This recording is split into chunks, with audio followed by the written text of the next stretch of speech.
Hi. There you are. Hello. Oh, I love the backdrop. It's something cool every week. I mean, You, I just aim to please with the backdrops. If these can be the highlight every it's other week, it's doing pretty it's good. it's really cool. You that among so many other talents, like Mrs. Kelly Miller. Well, I'll Wh- tell you wh- what. Kelly Like could bring laughter to a crowd of 5-year-olds. That's what I used to do all day, every day. just yeah. But now you're dealing with 5-year-olds who are in the paranormal and In acting like grown-up babies. bodies. Right. Oh, I didn't say that. I didn't say that. So and so. That's right.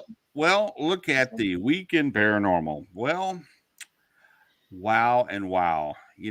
Just sometimes when we think things couldn't get any, I guess, more sad or, you know, concerning, they do and they have.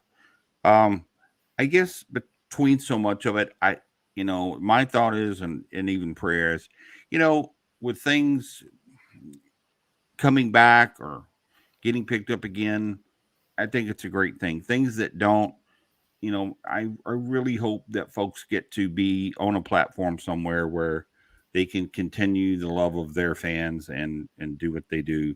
And that's any show. I'm just speaking out there of any ones that do. Life goes on. You've seen other ones who have not got moved on and you know, re-picked up. And that's, sad initially, but I think there is a life after that happening. So I, Yeah. my prayer goes out to that some of them get to have that opportunity, and let's just keep being the cool, kind people that we are, and support them, and because I think that's what they need, and but Well, and I think too, this is just my own personal opinion, but I think just as, you know, uh, shows evolve or platforms evolve, I think mhm. people's opinions should evolve. So, Right, and and I and mean, like times yeah, have changed all the way around, they and have no matter who you are, and no matter on what platform, and no matter what your specialty, I just think, originally, um, you know, back when we all started this, I think it was mhm. to, you know, try to find some validation and answers, and, Correct. you know, uh, figure some things out from a Hmm. scientific base or an Sure. experiential base. I just think we have to evolve too.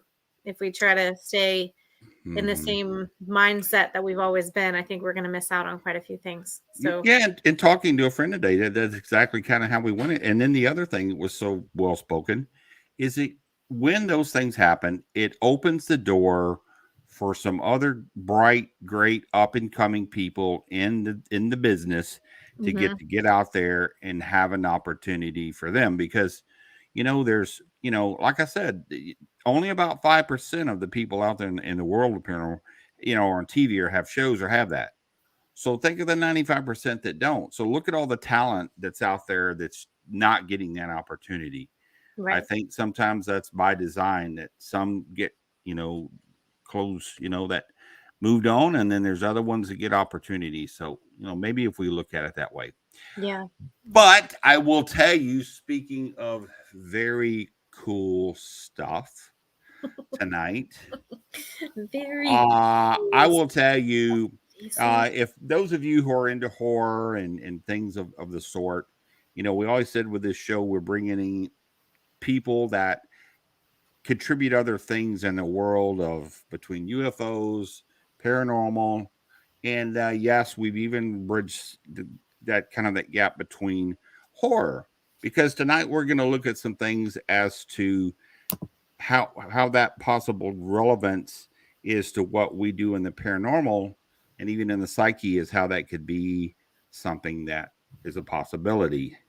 So folks, all of you out there in the world of Love and Light listeners, be it YouTube or Facebook, we bring to the show Mr. Jason Boyd, known as the Bearded Weirdo. Uh, Hey, welcome. I appreciate you guys having me on the show, and and we were discussing, that I've discussed with my friends about how uh, it seems to be there's like a hard line between paranormal and horror, and I've never drawn a line in the sand with that kind of stuff. I mean, I've got plenty of paranormal people that I super great people. I mean, Kelly and Keith, you guys are part of that crew. I just, like I said, I think the world of you guys, and I think that's kind of a common misconception. People will think, okay, well, this is horror, this is paranormal, they don't belong together. But Mhm. I mean, if you look in the grand scheme of things, you've got all these, possession movies, Conjuring movies, Amityville stuff, So I mean, I think there's a blurred line there at some point. But I mean, correct me if I'm wrong, but No, I agree. No, I I agree with you too. And even some of the, paranormal conventions that we've been to are also, like we talked before the show, kind of integrating both of those things. And um, I think it's amazing how the paranormal has expanded, because once you hit that borderline of some of these movies that are so intensely well done, um, for those of us who are seers or those of us who've had experiences personally, you do almost hit a fine line that's between, this could kind of expand my mindset of what is included in the paranormal because I've seen something like this or I've experienced something like this. So even if it's a fictional story, I think there are those ties there. and yeah, and you're right. I mean, there's there's a lot of things. Like I said, I'm more scientific. I think there's an explanation behind stuff. But really, but you can't really explain everything. There's always something out there that you're kind of like, okay, I don't know. I don't have an answer for that. But and as far as, like I said, from the paranormal experiences, I used to be really big into paranormal when I was a kid. Mostly like in the demons and witchcraft stuff. Studying like the Salem witch trials and demonology and things like that. Whereas my mom always freaked out because I would go to the library and have a stack of like demonology books and like books on angels and archangels and you know man, myth, and magic and stuff. And my mom's like, he's not a devil worshiper, I promise. So yeah, naturally that stuff kind of raises eyebrows. You got like a 8-year-old, 9-year-old that's getting all these paranormal books and books on witchcraft and things like that. It kind of raises an eyebrow. But yeah, I mean, I've been into horror, I guess, ever since I was, 5. As far back as I can probably say the word. And and we like I said, I think a lot of people tend to, and on both sides of the fence, tend to draw, like I said, a hard line there. You don't belong here, you don't belong there. But like I said, I've watched a lot. I've watched a lot of great, I guess you call them paranormal shows, and I even played an alien in a movie. So Wow. Yeah. I've played cryptic monsters and aliens. So I definitely can't knock them. But it was fun, and I've been fascinated with science fiction since I was a kid too. I've always liked aliens, and and the fact that people think, I'm sure there's people out there that think we're alone in the universe, and I just find that hard to believe. There has to be life out there somewhere else. So I think that kind of, and of course now there's supposed to be proof that there's UFOs and things that are supposed to be showing up around Earth and everything. So, but I think at this point the government's denied it so much that people are now we know, and they're kind of like, whatever. Yeah. I see your shirt with the Misfits there, and it got me to thinking. Rob Zombie is someone who's involved with music, but he got involved with some movies, doing, if I'm not mistaken, some things here sometime back. That if didn't he do a movie that he had a part in making or producing or something? Let's see. He did one. Well, he did the redid the Halloween franchise, I guess. And he did one. I think it was. I guess it was. I'm assuming it's based off of Most Dangerous Game. I don't know if you ever Okay. forced to read that in high school. I liked it personally, but Right. but yeah, it was kind of I think it was called 31, something Okay. one of those Make the Most Dangerous Game. But he did a Lords of Salem. Now I don't know. I've heard mixed reviews about it. I've heard some people say it was terrible. Some people say they loved it. Um, I've yet to see it, so I can't really knock it either way. But Right. yeah, it's definitely one of the ones that if I could ever catch it on streaming sometime, I'll probably watch it. Right. But yeah, I mean, I think Rob Zombie. I think he's got the visions. I think to do some of the stuff, but I think it's misunderstood because the creepy kids like me that grew up watching these weird, obscure B movies and things. Like the Worm Eaters and Mutilator and stuff. These really obscure movies. I get it. I understand what he's trying to, like with House of Thousand Corpses, there's a lot of references to a lot of really obscure slasher films that most people didn't catch, and Right.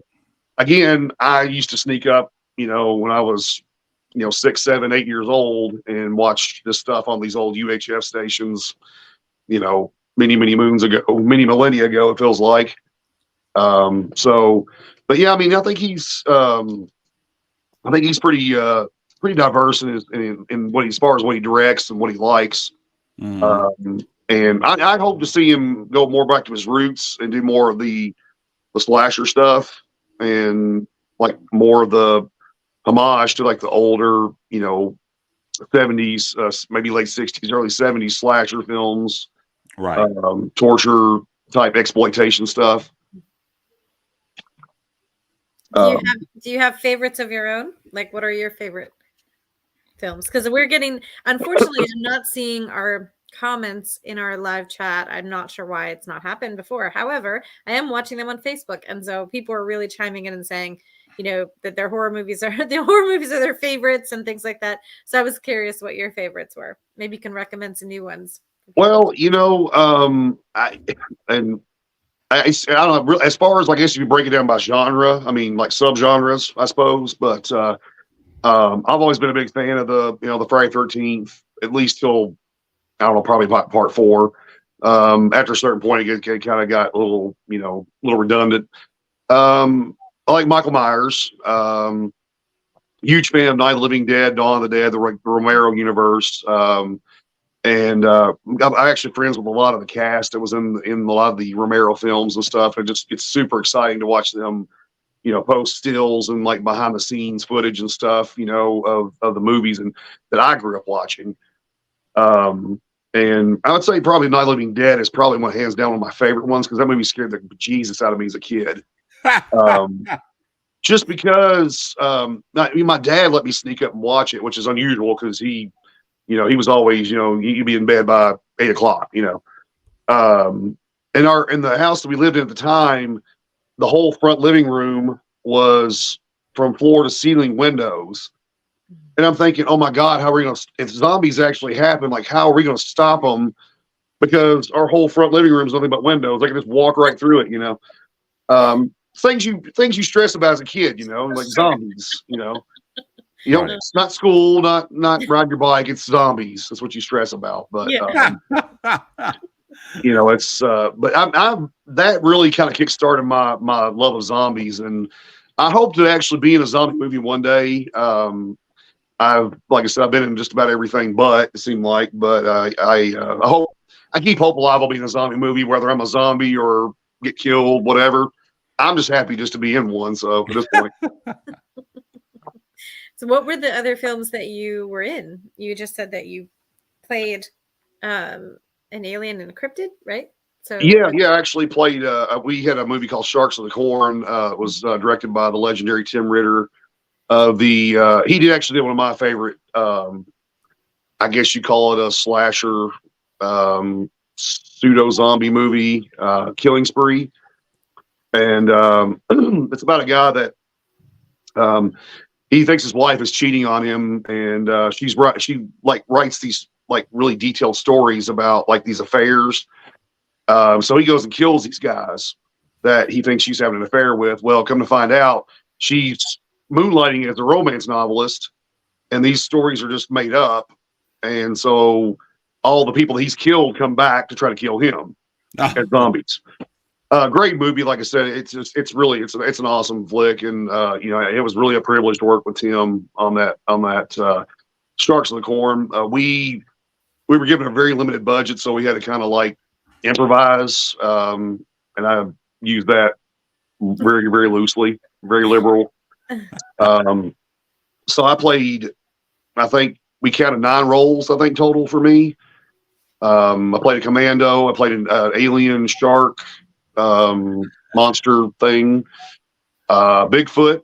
I actually played Bigfoot in it. I was a puppeteer. I played a delivery guy. So, yeah, I mean, we had a blast doing it. We try to take it seriously, but we're like, it's sharks in a cornfield. Like, how serious can you really get with it?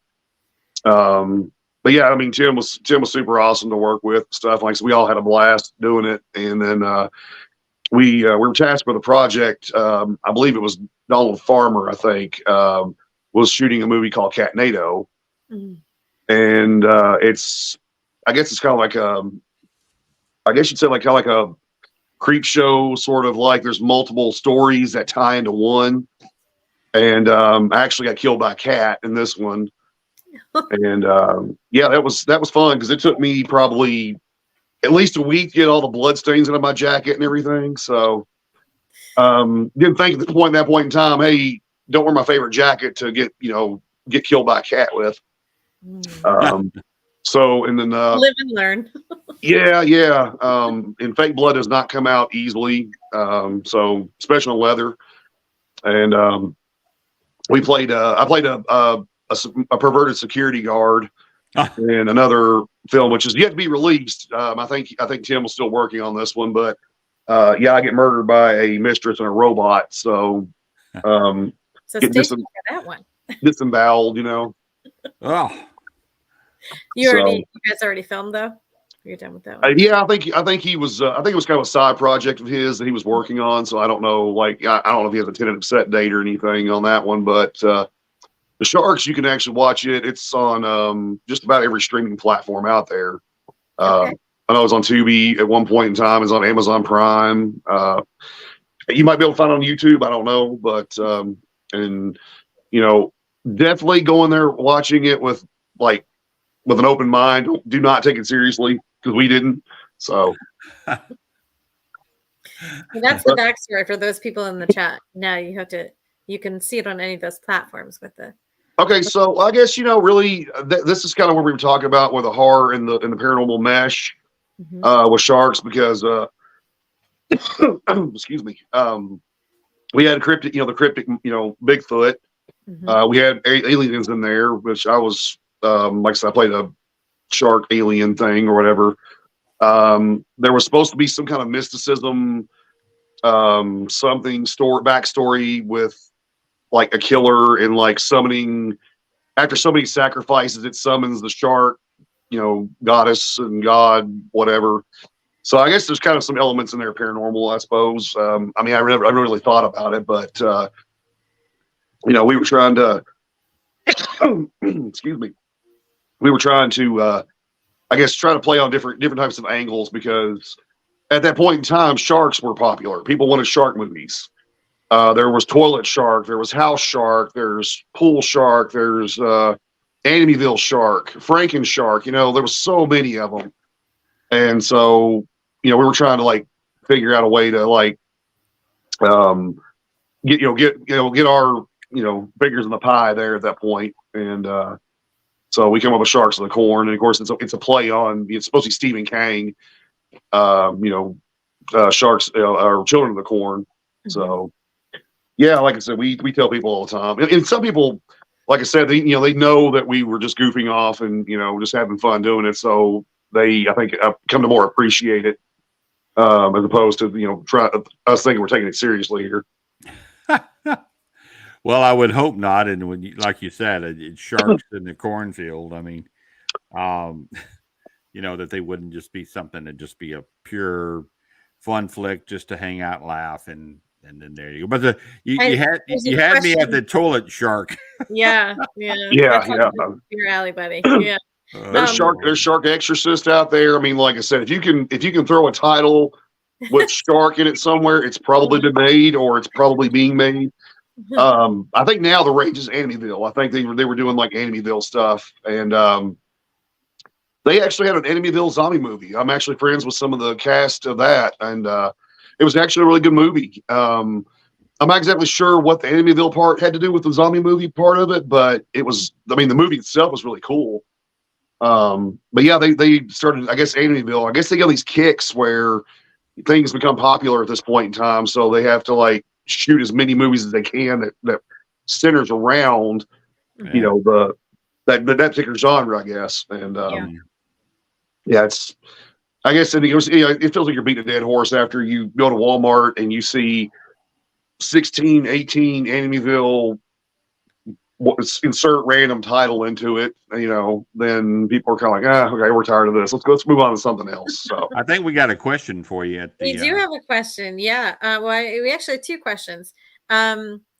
Somebody wanted to know what's behind you, what's standing your that is my that's my Jason. I don't know if I can actually get him let's see if I can get the dumping everything over. Oh, there you go. Yeah, I've got a full standing Jason. He's kind of my storage guy there. I got a Camp Crystal Lake hat on him, and I got a piece of a face mask that I was goofing around with. So yeah, he's my kind of my catch-all. I got some props and things. I got one of my axes here that I use for my cosplays and stuff. So yeah, poor Jason's kind of my catch-all. I've got a Freddy in the corner, and I've got a Michael Myers in the kitchen, like a Wolfman. So yeah, they're just kind of everywhere. And that was another question. Someone asked what your favorite Michael Myers movie was. Okay, so Don't Hate Me. I like the mask from the Resurrection, I think, where he fought Busta Rhymes. I honestly hate the movie. I didn't like the movie, but that's probably one of my favorite masks next to the original. So, honestly though, I mean, I would say probably the first film is probably the best. I mean, because it's so creepy and just I don't know. It was a refreshing change from the the Friday the 13th and Texas Chainsaw Massacre type stuff. I mean, just how creative they got with it. I mean, that was kind of my inspiration for my shark alien dude mask that I made. It was we just took a plain Halloween mask and modified it just so we could come up with something semi-original. So we bought a couple of them and cut pieces off others and put pieces onto this one and made another mask, which unfortunately I don't know where it's at the moment. I think I've got it put up somewhere, but he's gnarly looking. He's got big teeth and like horns and stuff coming out of his head. Like, we really put a lot of 30-minute effort into him. So, and Jason, you make a lot of your own masks and props and things like that, right? So how did you get into that? It was more or less, I guess, probably as a kid, I loved Fangoria magazines, and which I'm still a pretty big fan of them. I mean, I still, to this day, even collect them. I mean, as you can see.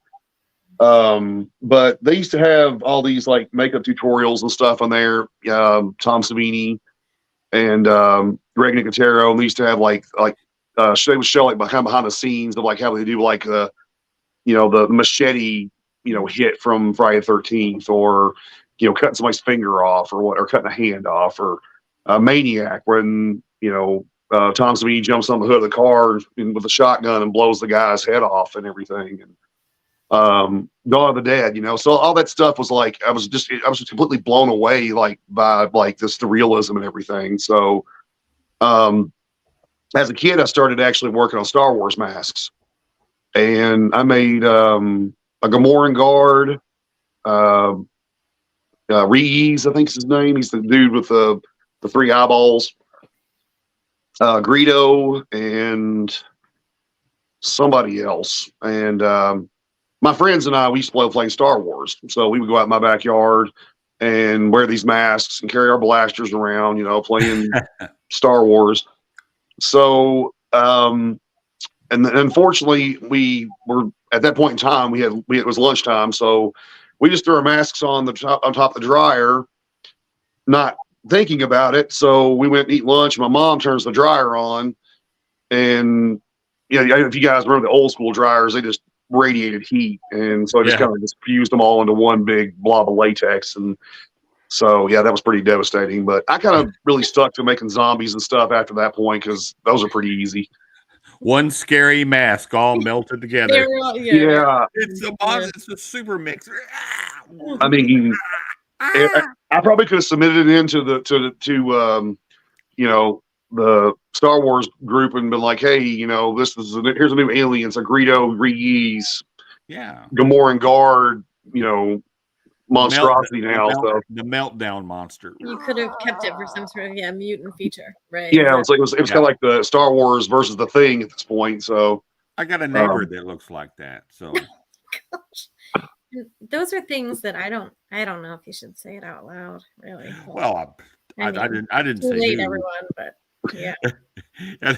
I didn't say who. And there's that. Yeah, right. You didn't say who. I didn't. That's say right. If you don't say your names, it's cool. So that's right. That's right. Well, what were some of your, if you don't mind sharing, what were some of your paranormal experiences as a kid? Because you said you had some as a child. Well, let's see. We had where I used to live at it's kind of a rural area, so there's a lot of old farmhouses. A lot of them are they're abandoned. A lot of farmers would just store stuff in them, or they just sit empty. And naturally, as kids, we would get curious and like, okay, let's go exploring. Obviously, making sure we got permission from the people that owned it, because we didn't go bouncing around somebody's personal property there. So one of the places I remember that we visited, it's like dead of summer. It's like 85, 90 degrees outside. Like, it's just like everything you got is sweating. Horrible, miserable feeling. Literally everything melts. Yeah, it's horrible. I live in Texas. I know that feeling. And so we went to this one house, and we were there just goofing off, just looking around and stuff. And something we noticed though is that the rest of the house, obviously it's hot. There's no air conditioning, no nothing. And this one room that we walked into was like cold, like abnormally cold. And it was completely exposed to the sun. It was actually, the sun was facing that side. It's coming in through the windows. I never really could explain why that one particular room was so cold, when you could literally step through the doorway and it's like a sauna. And like, I never really could explain that. And a couple of my friends were like, that usually means there's telltale signs that there's spirits or there's something, paranormal with that. And then we had a lot of weird things happen after that. Like, we were, one of the windows actually had gotten stuck or something, and we were pulling up on it, and the glass just shatters, just like somebody like hit it with something. Wow. And just a lot of weird little weird things, and we never really could explain. And I mean, needless to say, we never went back. But and that really always to this day kind of like what exactly happened there. Like I'm skeptical, and I think there's a scientific reason for just about everything out there, but that I really couldn't explain. So that's why I kind of keep a little bit of maybe there's something going on, in the afterlife. Oh yeah, no doubt. But yeah, I mean, but yeah, actually, I've ran into some interesting people. I know I had somebody add me about a year or so ago, and she started telling me that her and her sister were aliens from another planet, and they had a base on the dark side of the moon, and they were here on a diplomatic mission to stop us from blowing ourselves up with some kind of new bomb that we're supposed to be making. I said, I've seen the plot of this movie. I've heard it before somewhere. And she basically gave me the Plan 9 from outer space plot, with a few slight twists to it, So I was like, okay, well, that's interesting. I don't know if I really, and I actually mentioned to a couple of friends of mine that again are in the paranormal field, and they were like, no, that could be true. We've seen aliens and stuff, and we've got snapshots of people's you know, I guess their disguise is falling off, and you can see the aliens, whatever, underneath them. Hmm. I'm pretty sure my third grade teacher was an alien. So, you Yeah, know, that's true. Did you have any experiences, in some of the places, I should say more specifically, paranormal experiences in the places where you did filming? Any of your movies or anything? Did you have anything unexplained happen? not really. At least nothing that I really would have noticed. Aside from apparently I'm allergic to corn or corn stalks. So found that out the hard way. But yeah, we there's a lot of Kentucky's got a lot of different places around here that obviously we got Waverly, which being the biggest one.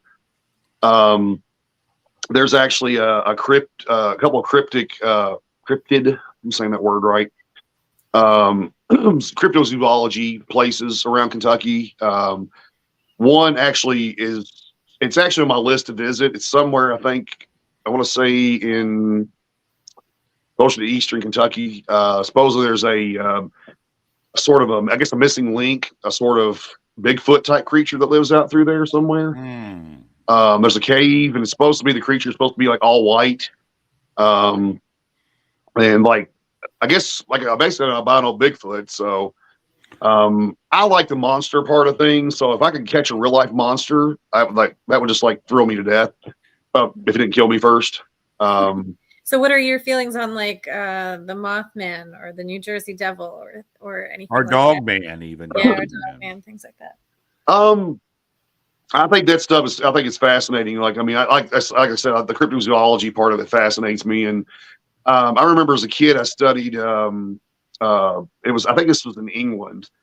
It was a hotel called the Berkeley Square Horror. I don't know if you guys ever heard of that. No, I haven't. But apparently there's supposed to be this one particular room in this hotel. It's like somewhere in the UK, that anybody that stayed there has either died of fright or has went insane. Wow. And there's been a slime trail that comes out of the sewers and no footprints, just a slime trail that goes up to the steps and goes to this one particular room. And that has always creeped me out as a kid. I'm like, that is so crazy. There's speculations that it's some sort of a I guess a type of sewer monster, because there's no footprints. They can't find any kind of fingerprints, footprints, Wow, nothing. that's amazing. So, and just to answer some people, I know I was typing, but yes, feel free to ask any questions that you would like to for Jason in the Facebook chat. Those are the comments that I'm seeing, so I'm kind of keeping tabs on them. They're not showing up as they normally do, so feel free to ask any questions on there. So, Jason, you mentioned about the Bigfoot, but you said it was in Kentucky. You said Kentucky. Yeah. It's like I said. I want to say, because a friend of mine had his map that pulled up, and it was supposed to be all the different pinpoint all the different cryptozoology anomalies, I guess you call them. And that particular one actually was it's not far from here. If I was reading it correctly, as to where's the location, there's a cave, and supposedly there's a missing link monster ape thing that's supposed to be hangs out there. So Expedition Bigfoot did a show on that. So what you're saying is right to the T of even those sightings. And wow, that's pretty cool that you would say that. And then the cave, I wouldn't doubt it. But have you seen some creepy old caves that would you go in them? I'm like, you get down in there and you can't even see your hand in front of your face, and then you hear this. I'd be like, okay, Robin, the noises. Robin, I tried. He just came out of the closet with that one. He was just all of a sudden there's a noise in the closet. And so Jason, I try to there's just a little funny thing about me with Robin. noises and doing everything else. But could you just imagine? I mean, you're into this horror stuff, and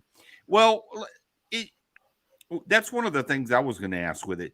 Do you think it's more that with the psyche with people seeing something, that if they're be it in a forest, or is it maybe the fact of hearing some sort of horrible crazy sounds that make people get in their psyche and think, bah, and they run and take off. And what is it? I mean, what is it for you that you really get to your with horror? Seeing something that's like really that takes you there, or what is it? Well, first off, about the cave thing, that's why you have a friend that is slower than you. So you can make a mad dash out of there. Love you, but yeah, as far as horror is definitely psychological, and I think a lot of the paranormal stuff ties in with psychological as well. Right. A lot of folks talk about Waverly, they're like, I'm not afraid of anything, blah, blah, blah. And then they go in there like, holy cow, I heard this, or I saw that, or whatever. And I don't want to say it's like a mass hysteria kind of thing, but you could really get inside somebody's head. You could really mess with them. I mean, I've done like haunts, like haunted houses and things. And sometimes just psychological effects of just hearing certain sounds, like you said, that could trigger, anything. I mean, it could be something that traumatized them as a kid, a movie that scared the crap out of them as a kid, or just some mortal fear they have. I mean, I chased plenty of people out of the haunts with chainsaws. I had people get in the corner and pee on themselves, scream, Wow. scream like I was cutting them up with a chainsaw with no chain on it. Yeah. Well, It's just all psychological. I mean, which is why I think we like horror movies, because in some regards, when you watch stuff like, Friday the 13th or, Night of the Living Dead and stuff, I mean, yeah, it's scary, but that stuff really can't happen. But then you think like honestly, I would say a movie, if I had to say a movie would terrify me as from the realistic standpoint, would be something like Psycho or like Texas Chainsaw Massacre.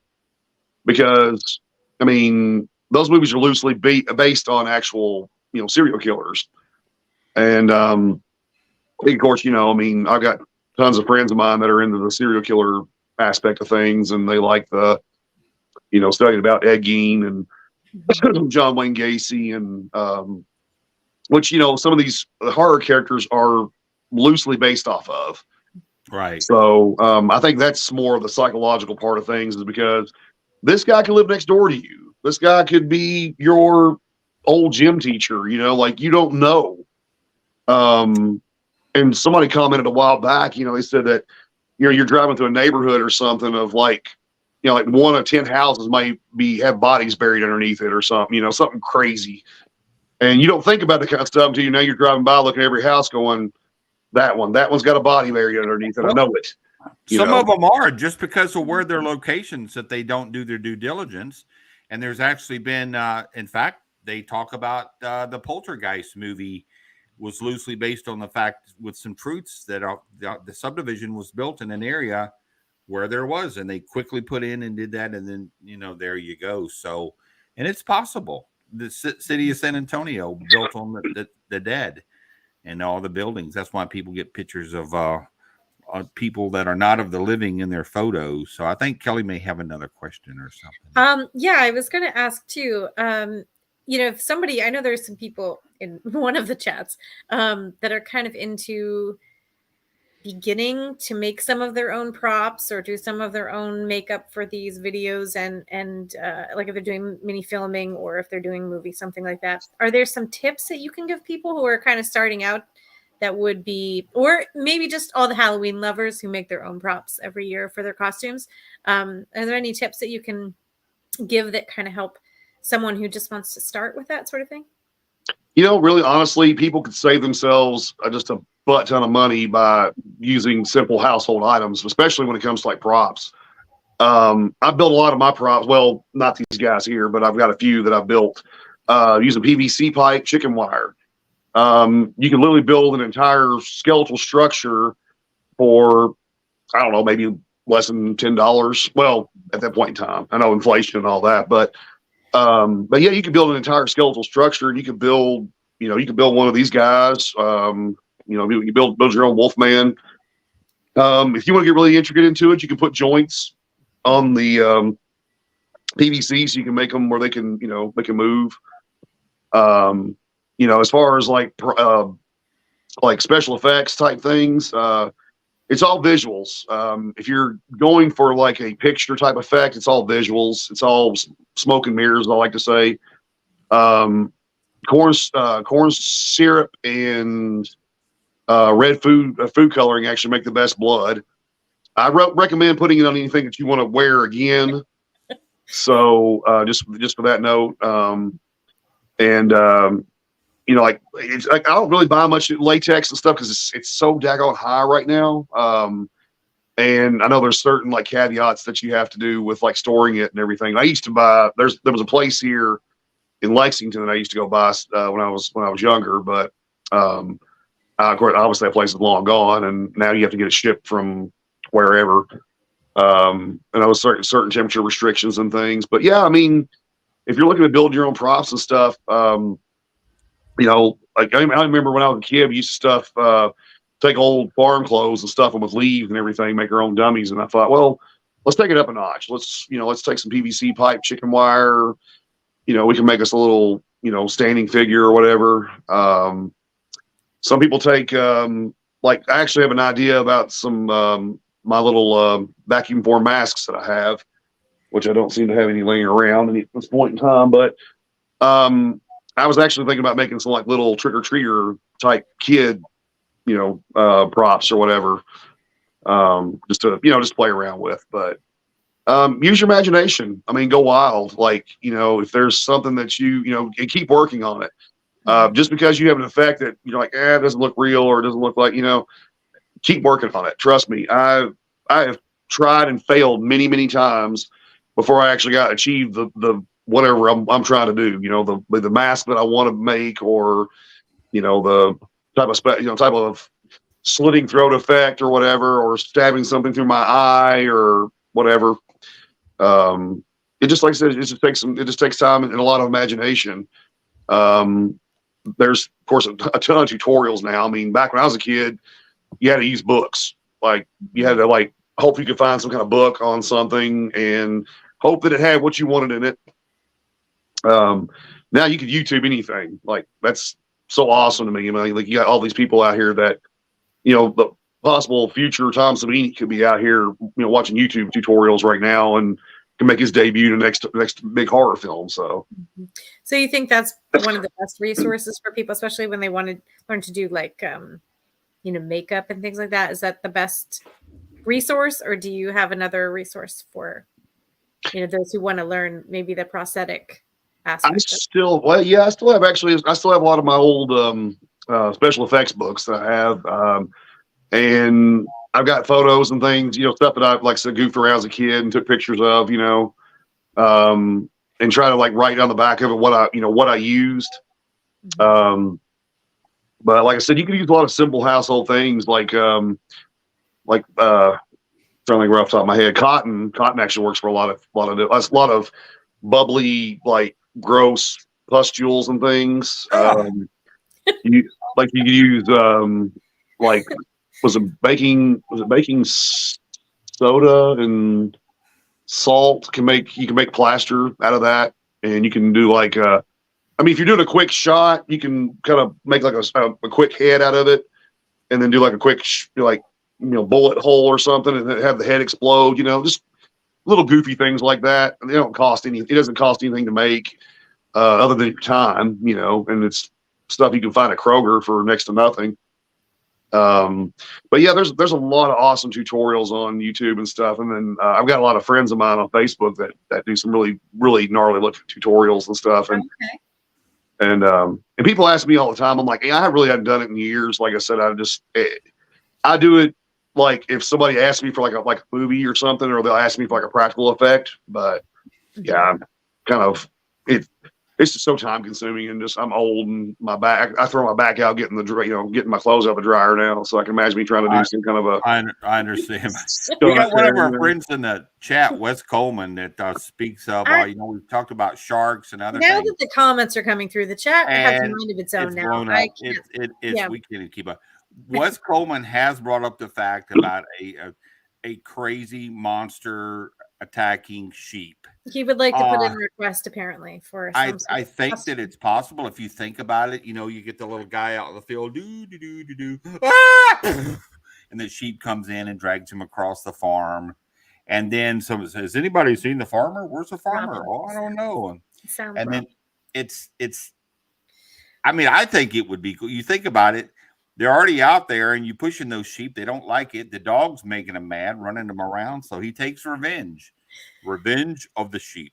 I mean, Well, I mean, it may be a solid movie idea. I did get a message. Do you like the movie FX? It's funny you mentioned about the sheep. There actually is a movie called Black Sheep that actually is about. I told you. Yeah. Wes, there you go. Black Yeah, Sheep. there's a movie called Black Sheep. It's actually about like I don't know if you really call them zombies, but they're some like I don't know. They just go crazy and they start killing people. So, yeah, and I'm one of those guys that my friends always come to me when they have this like really weird description of a movie, and I can almost peg what movie it is. So each of the movie FX, gosh, yeah, I remember that movie came out years ago, and I want to say back in maybe the 80s. And I remember, I think they made a sequel as well, but there was the two. yeah, there was, I remember they did some kind of a really cool like horror prop in it. And I remember watching it as a kid, and I watched that one part like over and over again because that was so awesome. And there was another movie that actually the guy was I guess a sort of an FX artist, was Legend of Billie Jean. He's the I guess the son of this rich guy, and he actually does like he sets this like whole room up as like a I guess like a sort of a Home Alone haunted house thing or whatever with trap doors and stuff, and freaks all the kids and everything else. So yeah, I would watch those movies just to watch those particular parts again because it was so awesome. Well, if you were what's a tip that you could give to people who are making their own or acting in a haunted attraction? Say Wes Coleman if he's got a part, big upcoming part. Him or anyone else. Wes Coleman, Revenge of the Sheep, Part 2. Yeah, as far as like I said, it's it's definitely psychological. And like as far as like lighting is a big deal. Black lights freak people out. Like it freaks me out anyway. Pressure plates usually are a nice addition because there was a haunted house in Tennessee. I remember visiting him. I was probably about 9, I guess, maybe 9 or 13. I can't remember which time I went down there, but this place was huge, and they had these pressure plates, and you'd stand on one of these things, and it would blow up this like steam smoke stuff, and it would blow up right behind the back of your neck. And of course, naturally that's when you start getting, chills and everything, the back of your neck. And then you got this big gust of whatever, it comes up behind you. And, it's the jump scares. When people are expecting them, I think that's when it's the most effective because they know something's going to happen. They just don't know when or where exactly. So they could actually walk through a long hallway and they're like, okay, something's going to jump out here. And they get to the hallway and they're thinking, oh, okay. And they go to the next room and then boom, somebody hits them with, a jump scare. That's the most effective tactics is to lure them in with this false sense of security. Let them think that something's going to happen, but don't make it happen. But then when they lower their guard down, then let it happen. Wes does that to me all the time. We go places and he's kind of going to, and hey Keith, and then I walk by, and then Kelly gets me. Here are his plans now for this haunted Halloween, this haunted farm. If they do this, Jason, will you come from Kentucky if they do a haunted farm? We need to do something. We need to make. Will you come test it out and rate it on your rating scale, please? Just absolutely. Yeah, you can make I would love to visit some of these other haunts and things. I mean, we've got our local haunts here and they're fantastic, but I mean, I would love to actually see what, some of these other ones that, these other states and everything have, because I'm sure that, what they've probably got, will blow some of the stuff we've got around here away, So yeah, I would love to road trip and check out some of these haunts out here. Road trip 2023. I wanted to do one myself, but unfortunately the building was sold, and so they kind of scrapped that project. We had a whole entire high school that we were actually planning on actually using as a haunt. Wow. Well, Jason, I got to tell you, we had me and Kelly and Wes had a road trip in 2022. Let me Mhm. tell you, it was a gas. It was really, it was good.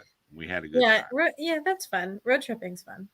Yeah. If you Yeah, fear, I'm starting to get more out into like expanding out into like check out different cons and things because I mean I kind of centralized myself like I'm planning on going to Horror Hound in Cincinnati here. I think it's maybe 2 weekends from now. And I've been to Days of the Dead in Indianapolis and stuff, and of course I go to the one in Lexington. So I'm trying to like venture out more into like some of these different areas to check out some of these other cons and check out some of these other like you said the haunts. That would be so much fun to yeah. check out because I mean I'm sure these people has got some really creative ones that we probably haven't even thought of around here yet. So.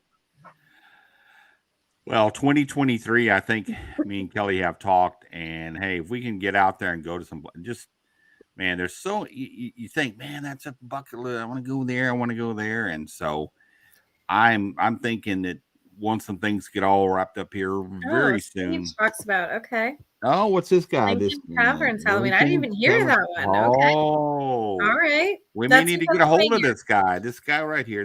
Oh, This Steven dude. Let's hi get Beth. with him. Oh, now Yeah, I'm so yeah. I mean, you guys in the chat, put down some of your landmark haunts and things. I mean, something that you would highly recommend. I mean that. Like I said, I'm always taking suggestions and stuff. I love to take a road trip out and check out some of these Yeah. haunts. I want to see what you guys got. I want to see what how if you can scare me, then I will promote the hell out of you for that. Well, So. it's crazy. So, what's your thoughts about when somebody gets a haunted location? I mean, truly haunted location for real, and then they do a haunted house in there or something. Do you think that type of what they're doing in there I have an exacerbates opinion on that. and actually builds up that location to make it like it's scary for real? What's your thoughts? Well, I mean, if it actually is haunted and there's some kind of like maybe a poltergeist, that would save you a lot on props and haunt actors because then you have the supernatural aspect of it, which would be awesome. But yeah, that was one of the things when at the old high school that I was talking about was that place was just straight up creepy, and we would hear all these weird noises and things, and of course, I mean, it could have been the building settling. I don't know. I don't know if there's any murders or deaths in that school. I don't know, but that Oh school's yeah. been around for, I mean, forever. So we thought that would be a prime location. I mean, of course, people were like, "Well, isn't it haunted or isn't this? Didn't something happen?" I don't know, but if it did, that's an added effect. That's more, you know, publicity, more PR that we could say, hey, check this out. We've got this possibly haunted location, and we've got a haunted house inside of it. Kelly's kind Um, of apparently been to a bad one. What do you got, Kelly? Where you been? Give up the ghost. Well, no, you know my opinion on this. I think, Oh and yeah. Andy said it Andy's in the about house. St. Albans, and Robin talks about Ohio Reformatory and the Bel Air House too, and especially like from now this is where we're all vastly different, truly, but from a spiritual perspective, I don't like that places do this. I know they have to do it to make money to keep the place functioning. And it's like in every one of these places, it's a huge draw. And they've, totally rebuilt areas of different buildings and put roofs on and, made things safe and accessible for people. And so I totally understand what the goal is at these locations. And Beth, I thought you might. We kind of talked about that before. So I don't like that they do it in places like that. I mean, I get the draw and I get what the money is being used for. And they raise a lot of money doing those things because the places are creepy to begin with. But Oh yeah. like from a spiritual perspective, I don't know. I don't feel the best about that. And with Beth, so is it the fact we could be speaking of that it is a disrespect to the actual spirits that inhabit these locations that they're like, look, this is our home. You're coming in here like boo, almost making fun of us where that could be the case or disrespect or from my experience with spirit, I usually hear one of two things. Like if I go into locations like that, whether or not it's during the time of these haunted attractions. I usually hear one or two things about these things, about those sorts of events. And it's either like, we thought this was absolutely ridiculous. We did not want to be bothered by this many people. And we did not do much in the way of communication throughout the time that those people were there.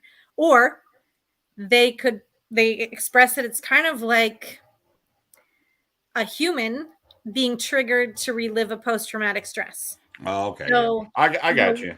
Whereas, like, makes sense. Andy said about amping up the wrong energy, I do think that can happen too, depending on the location and what kind of attraction you're creating.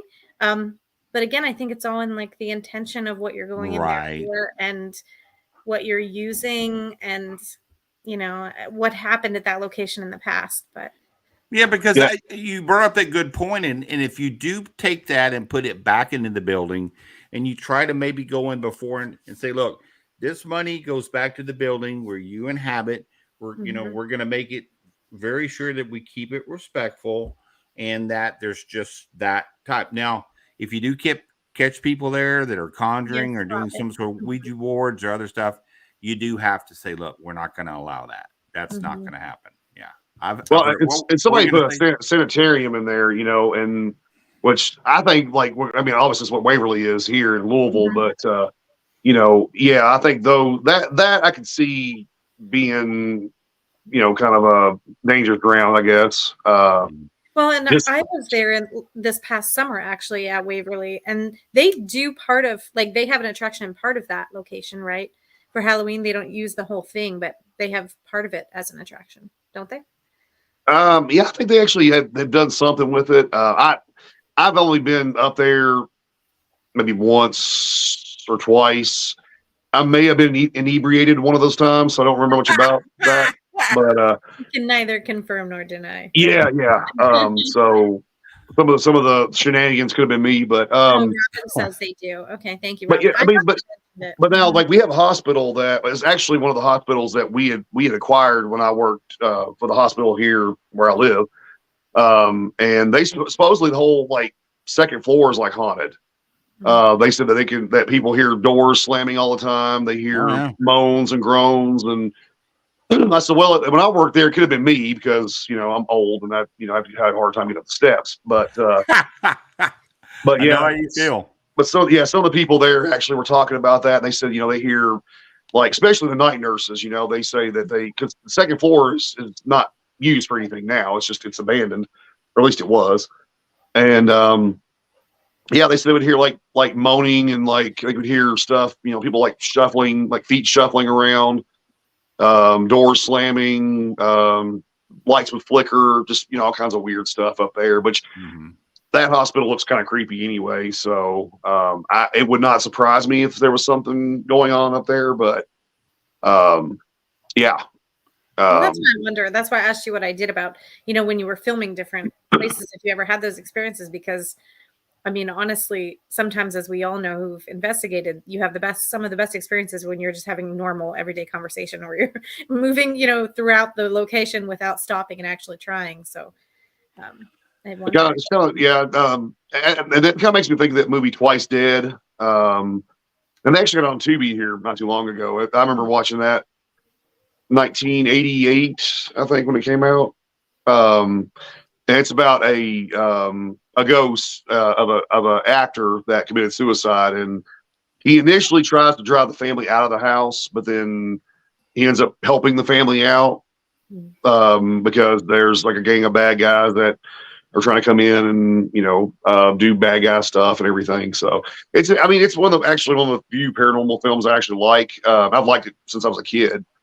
But it's just like a lot of like, what was the movie? Was it Ghost? I think, when he was trying to show him how to, like, you know, push things. Right. You know. The penny. So that's kind of what this ghost could do. He could like push stuff or like cause the mirror to shatter or something, you know, and he straight gets, of course, the ghost straight gets brutal at the end of the movie. So that's where it plays in the horror aspect of it for me. Right. He does all these creative, you know, methods of killing the bad guys off and everything. So, now I have to ask you this, and this is truly, like, from those people in the chat who know me really well, this is something that I always say. How do you not? Okay, so ever since I was I would say little, but ha ha, everyone. I already know. Still short, but yeah, buddy, keep your eyes. But like ever since I was younger, anytime I'd watch something theatrical that was scary, I'd have bad dreams at night.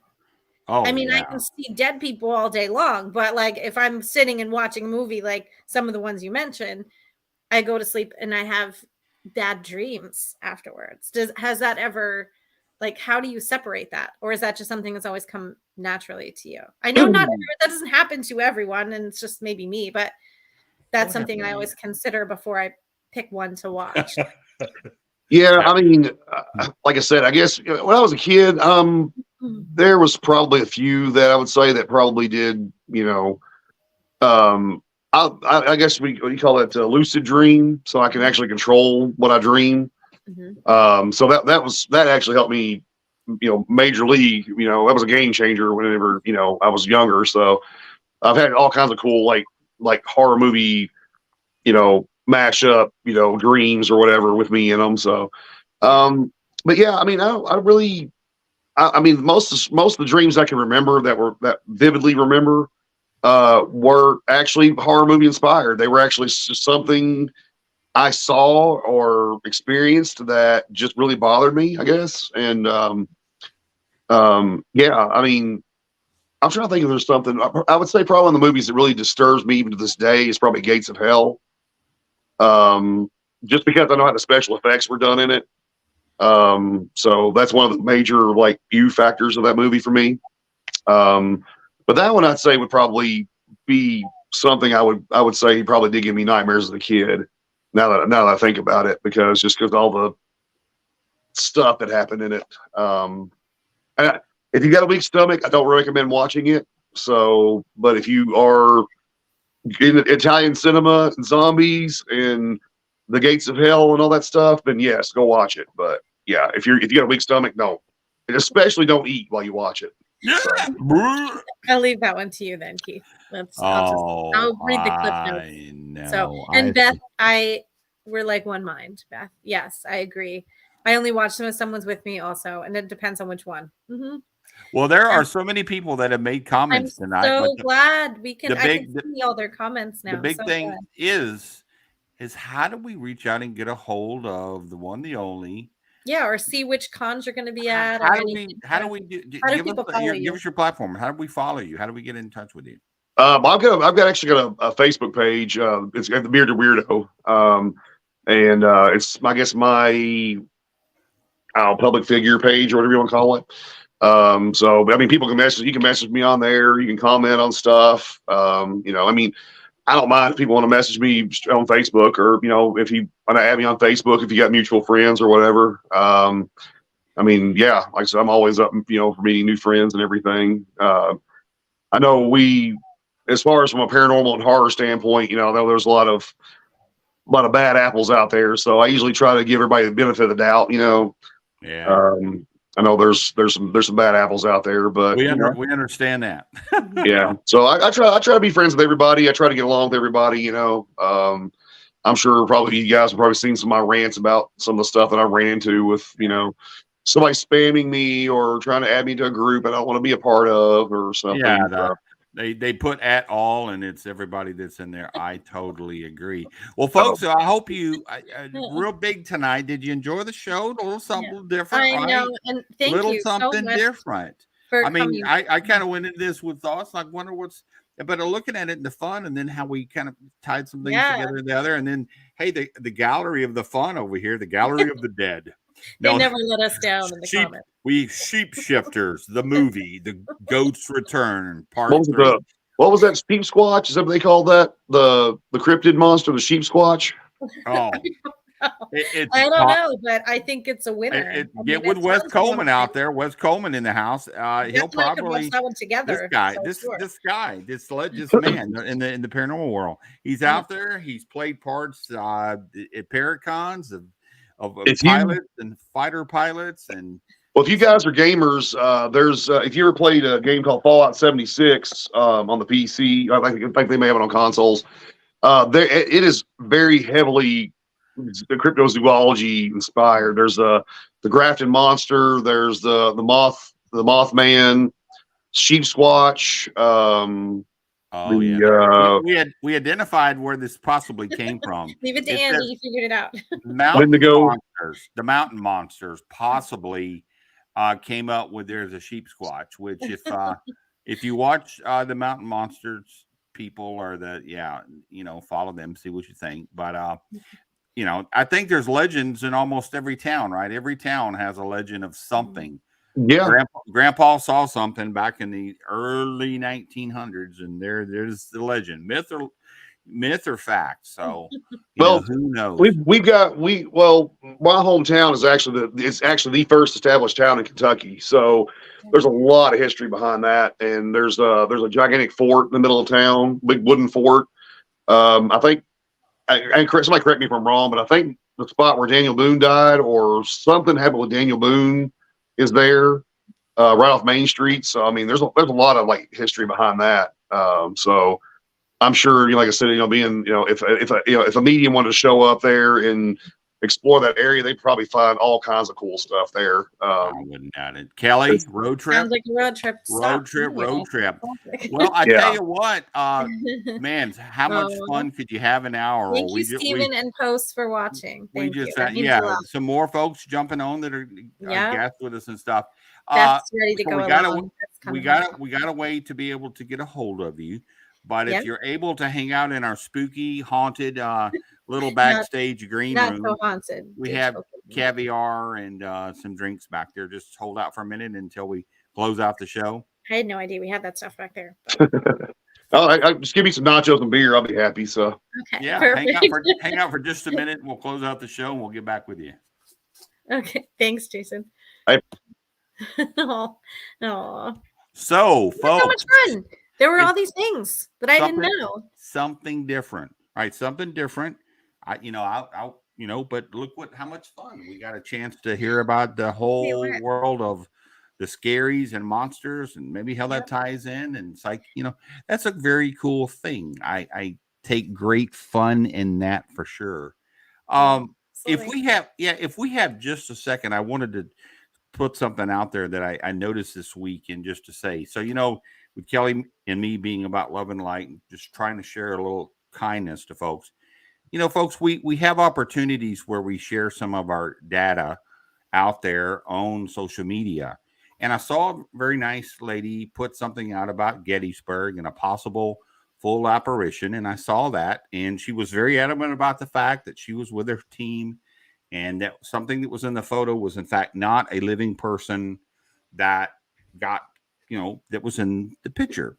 And so what a sad thing to get people that went on there, this, happy little bumblebee, nice person, very kind, and went in there and was like, well, that's obviously one of your, listen, here's my whole thing to tie that back to it.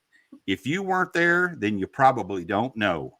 So how do you go about it? It's just be nice. If you don't want to believe it, you don't have to. And then move on. Scroll, keep scrolling.